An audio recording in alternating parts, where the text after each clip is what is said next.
Hello, I'm Phil Staehle from Enkidu Wine. We're based here in Sonoma, and I'm the owner and winemaker. Started Enkidu about 20 years ago.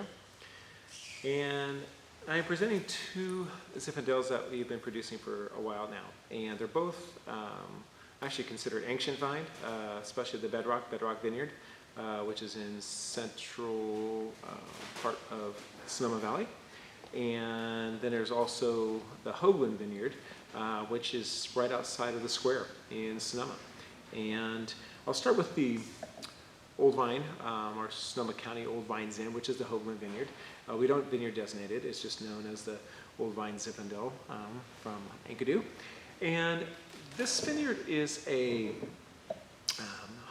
about 110 years old now. It was planted right around 1909. And very, very typical of a lot of vineyards that were planted then and earlier.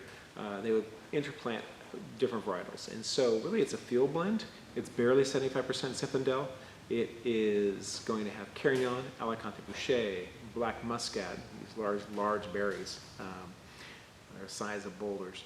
And then there's a little bit of Petit Syrah as well. And there's also a little bit of white varietals that are planted, that are interplanted as well. And so back then, and this is also the same for Bedrock, is that they had a really great idea about creating a blend in the vineyard.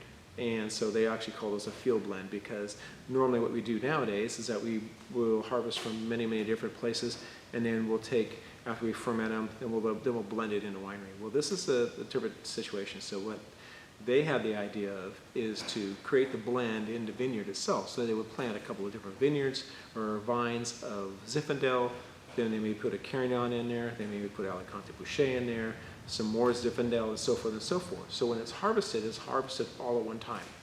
And so some of the fruit might be a little overripe, some might be a little underripe, and then hopefully a good percentage, let's say 70%, is going to be right where you want it. Very challenging for a winemaker to have to make a picking decision. It's one of the more challenging vineyards types that we have to work with.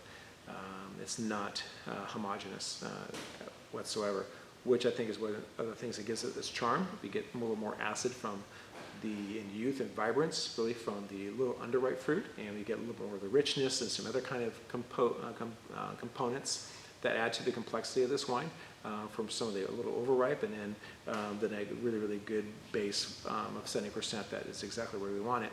Again, giving us a different spectrum of flavors and aromas. So these wines actually I find to be a lot more elegant than just straight on Zin. Even if they have a little bit more alcohol, these wines are regularly at 15%, 15.2, but they have the balance to carry that off. And as long as you have balance within the wine and that depth, they can carry the alcohol. So the Bedrock Zin, this was planted in 1888, and so this right now is 132 years old, and extremely.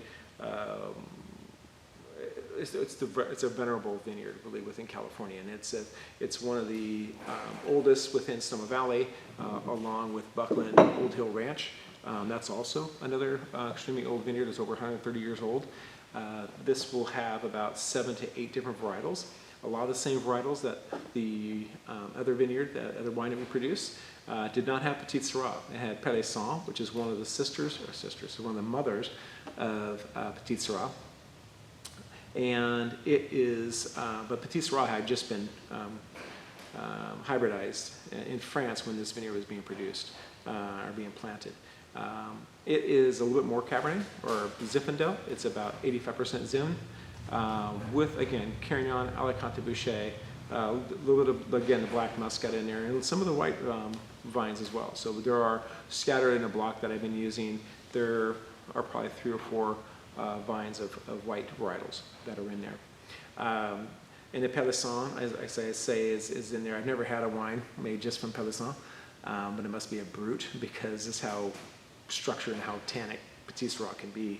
I believe that's probably where it comes from. This would be from the Pélissant. Again, this is a field blend. And we can also see another word also for all the wines, all the varietals rather, that are planted together, we call them the all blacks and the mixed blacks. So it's really a field blend of mixed blacks that are in there. Really long-lived, a lot of vitality to these wines, and again, elegant, with a lot of plum skin, and even some kind of white components like stone fruit will be in here, and a little bit of white chocolate as well. And they are, I think, just exquisite wines, and very enjoyable.